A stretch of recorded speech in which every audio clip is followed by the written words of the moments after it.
Okay,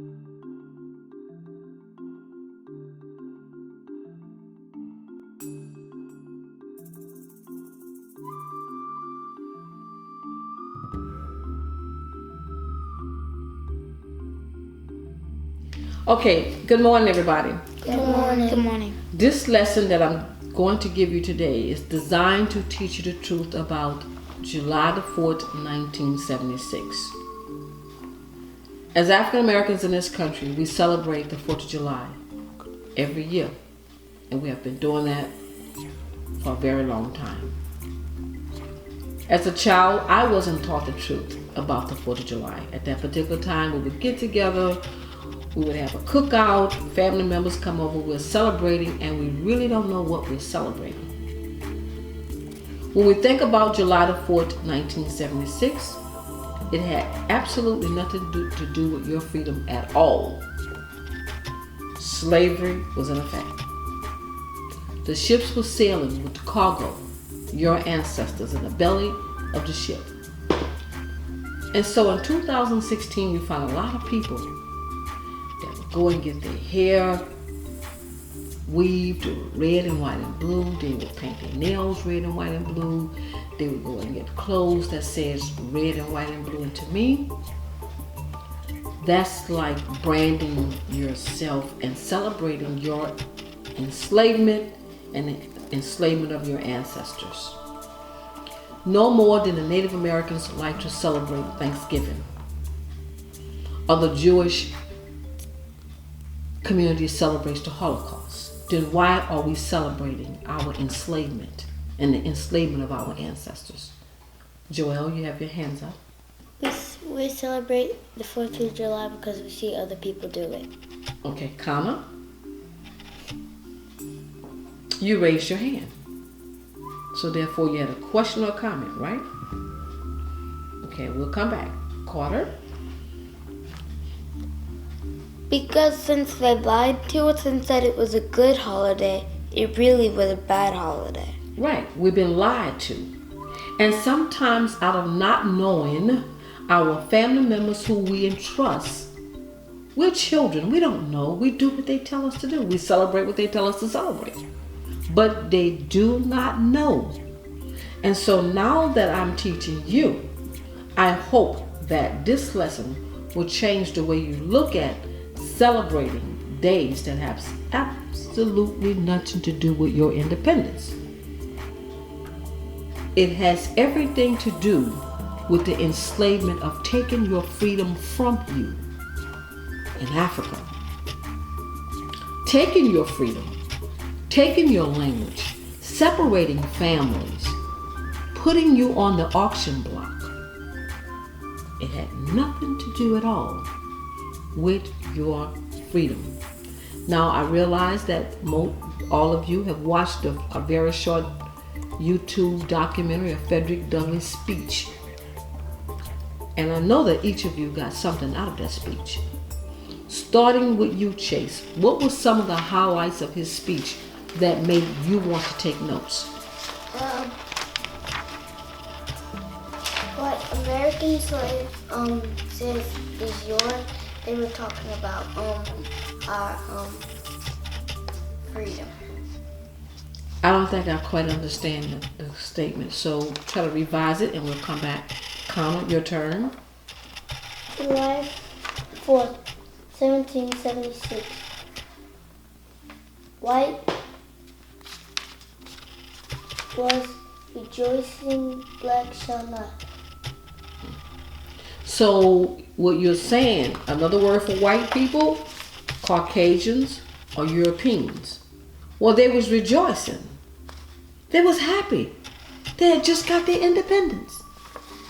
But you, I can't say that. a little girl your age, Joel, or a little boy your age, Connor, Chase, and Carter, they wasn't rejoicing. They was crying. I want my mommy. I want what's going on. They had been taken away from their grandmothers, their grandfathers, the village, their aunts, their uncles, their cousins, their homes, their schools, and sold into a new place. They have no idea where they're going. They're terrified. That's not anything to be celebrated, right? Mm-mm. So why do we celebrate that?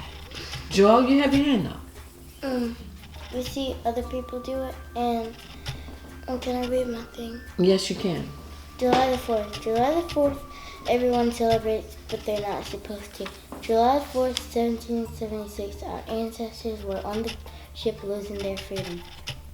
That day does not involve blacks. Parents buy brand new clothes, mostly to black parents. July the 4th is alive. People celebrate July 4th because they see others. Carter, would you like to read what you have? Can I read this part? Yes. The 4th of July is the day 1776.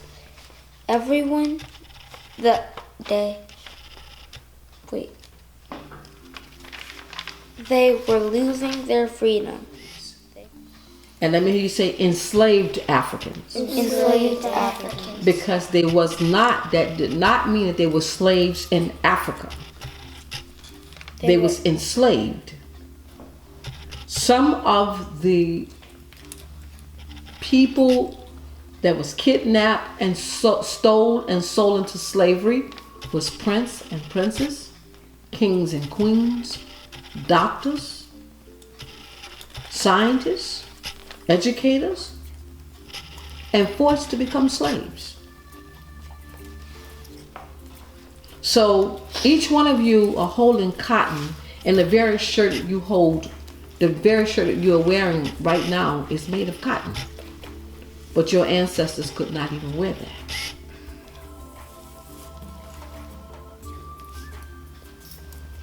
And when they picked the cotton and took it to the gin, it was baled up like this. But actually it was much larger than this. This is just a replica, meaning just something that give you a general idea of what it looked like. And there was a lot of sweat and blood and pain that went into picking this cotton. Sometimes they would pick the cotton and their fingers would be bleeding.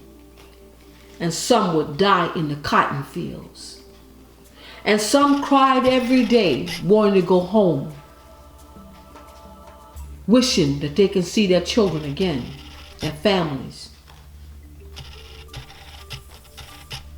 And when we celebrate July the 4th, 1776 should be a mourning day for you. It should be a day that you identify a new independence, knowing your history, knowing what to celebrate and what not to celebrate, learning about your ancestors who worked in those cotton fields, who worked cutting down tobacco and chopping sugar cane. And there's so much more that I can tell you. Joel, you have a question or a comment? Question. What's the question? When this was packed like this, did the slave do it or the master? No, the masters didn't do anything. Your enslaved ancestors did everything. They sold it to the Clarksdale, the Clarksdale Cotton Exchange was just one. Joel, put your hand over your mouth, please. Pass this down. The Cotton Exchange was known as the Wall Street, where they would sell the cotton all over the world. And your ancestors did not get one dime. And so today when I see families and they celebrate the 4th of July, are you kidding me? Do you not know the truth? You're not going to learn it in the history books at school. And you may not even learn it in college. And most of the time you will not. And the universities. If you pass this lie down to your children, you will forever hold them into a bondage. It must be broken. The chains of ignorance must be broken. You cannot go to the store, to the department stores, and buy new outfits to celebrate your enslavement. You're celebrating. Fireworks going off. We're celebrating 4th of July. We have fireworks going off. And you are celebrating your ancestors being a slave. Pass the book down. Joel, you have a lot of questions. I like that. Or comments. I don't know if you said this, but if you said it, I didn't hear it clearly, but what is that called? A bale of cotton. Let's pick up the shackles. They look heavy. Can you imagine wearing those all day and all night and being sold? But if you take the shackles off physically, but your mind still have shackles,